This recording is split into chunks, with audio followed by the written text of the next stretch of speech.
ನಾನು ಗಾಂಧಿ ಬಜಾರ್ನ ಶಂಕರ ಮಠ ರಸ್ತೆಯಲ್ಲಿದ್ದೀನಿ ನೋಡಿ.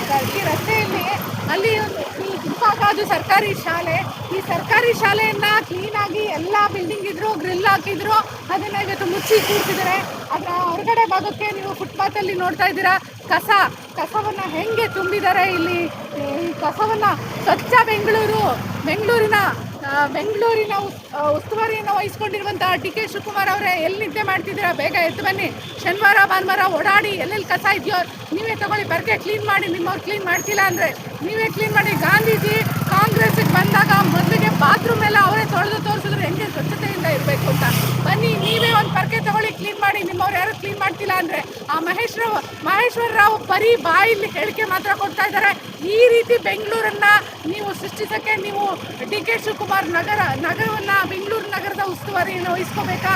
ನಿಮಗೇನಿದ್ರು ಎಲ್ಲಿ ಹಣ ಬರುತ್ತೆ ಅದನ್ನು ಮಾತ್ರ ನೋಡ್ತಿದ್ದೀರಾ. ಗಾಂಧಿ ಬಜಾರ್ ಅಂತಹ ಒಂದು ಹೆಸರಾಂತ ಬಡಾವಣೆಯನ್ನು ಈ ರೀತಿ ನೀವು ತಂದಿದ್ದೀರಾ ಅಂದರೆ ಬೇರೆ ಬಡಾವಣೆಗಳ ಸ್ಥಿತಿಗತಿ ಏನು?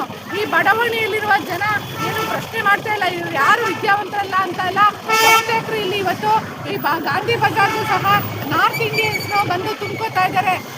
ಅಂದರೆ ಯಾವಾಗಲೂ ಸ್ಥಳೀಯರಿಗೆ ಆ ಪ್ರದೇಶದ ಬಗ್ಗೆ ಪ್ರೀತಿ ಇರುತ್ತೆ. ಈ ನಾರ್ತ್ ಇಂಡಿಯನ್ಸ್ಗೆ ಅದು ಅವ್ರಿಗೆ ಇರೋಕ್ಕೊಂದು ಜಾಗ ಅಷ್ಟೇ.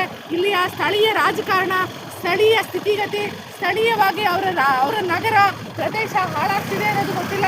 ಇಲ್ಲಿ ನೋಡಿ, ಇಲ್ಲಿ ವ್ಯಾಸರಾಜರ ಮಠ ಇದೆ.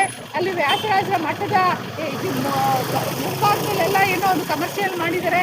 ಆದರೆ ಇದ್ರ ಜೊತೆಗೆ ವ್ಯಾಸರಾಜರ ಮಠ ಇದು, ಅದ್ರ ಎದುರಿಗೆ ಈ ಥರ ಕಸದ ತೊಟ್ಟಿಯನ್ನು ಸೃಷ್ಟಿಸಿದ್ದಾರೆ.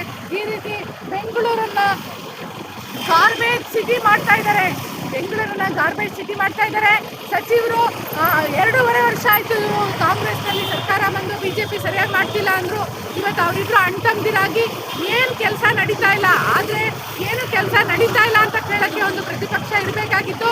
ಪ್ರತಿಪಕ್ಷ ಅವೆರಡು ಸೋತ್ರು. JDS ಆದರೂ ಬೀದಿಗಿಳಿಬೇಕಾಗಿತ್ತು. JDS ಬೀದಿಗಿಳಿದಿಲ್ಲ, ಮೀಡಿಯಾದವರು ಮಾತನಾಡ್ತಾ ಇಲ್ಲ. ಹಾಗಾದರೆ ನಮ್ಮ ಪ್ರಜಾಪ್ರಭುತ್ವವನ್ನು ಯಾರು ರಕ್ಷಿಸಬೇಕು? Please tell mister D K Shivakumar. ಗಾಂಧೀಜಿಯವ್ರನ್ನ ಬರೀ ಗಾಂಧೀಜಿ ಹೆಸರು ಹೇಳಿದ್ರೆ ಸಾಲದು, ಗಾಂಧೀಜಿಯವ್ರ ಥರ ನೀವು ರಸ್ತೆಗಿಳಿಬೇಕು.